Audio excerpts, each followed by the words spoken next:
Bakit kaya din sa amin sa Batangas ari ang kadalasang nakahayin tuwing may siyaman?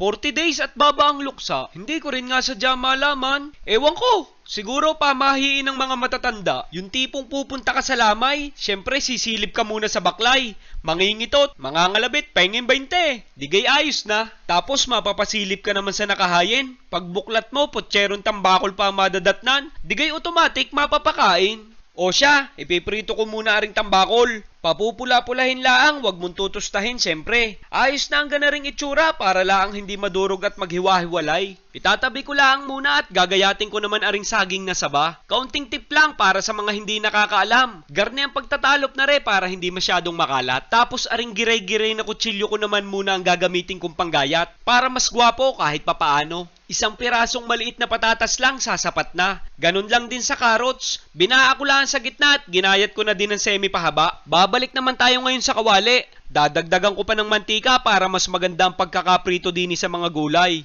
At pag nagkagarne naman ang itsura, ayos na yan, itatabi ko na rin muna. Rekta na ako sa paggigisa, bawang muna, at ilalagay ko na rin pala ang sibuyas. Pagsasabayin ko na at baka magkaingitan pa, saka ko naman ilalagay ang chorizo. Ari ang gusto ko, mas mabango, tig-15 kada piraso sa palengke. Pero kung hindi ka hiyang, ayaw mo na pwede naman gumamit ka ng hotdog na lang. At habang hindi pa huli ang lahat, pansin ko iligo sa mantika kaya babawasan ko ng kaunti. Wari ko na may panakto na kaya uumpisahan na natin ang paggagawa ng sarsa. Tomato sauce, pinakamaliit na pakete lang, ilalahat ko na. Sasabawan ko na rin yan ng pineapple juice, isang lata lang, pero hindi ko ilalahat. Nagbago ang isip ko, baka mapaasim naman. Pork and mince. Sige, todo na. Yan ang magdadala para potsero sa dyan lasa. Papamintahan ko na din ng kagayon. Tapos saka ko naman aas na ng kagarne. Patis, kapiranggot laang para kasarapan, hindi mapalat. Saka ko naman hahaluin ng paalalangan. Depende na sa'yo kung gaano katamis ang gusto mo. Sisimulan ko rin sa isang kutsarang asukal na kayo manggilang muna. Saka ko naman titimusan ng isa. Titignan natin kung may diferensya ka pa. Isang kutsarang asukal pa ayon sa aking tantyameter. At pwede nang pagsamasamahin aring mga pinirito natin kanina. Isasabay ko naman aring Baguio beans, baka maiwan pa. Pati na rin aring pahaba-habang siling lara. Dahan-dahan sa paghalo ha. At siguradong magagaruti ka ng mamay pag dinurog mo ang isda.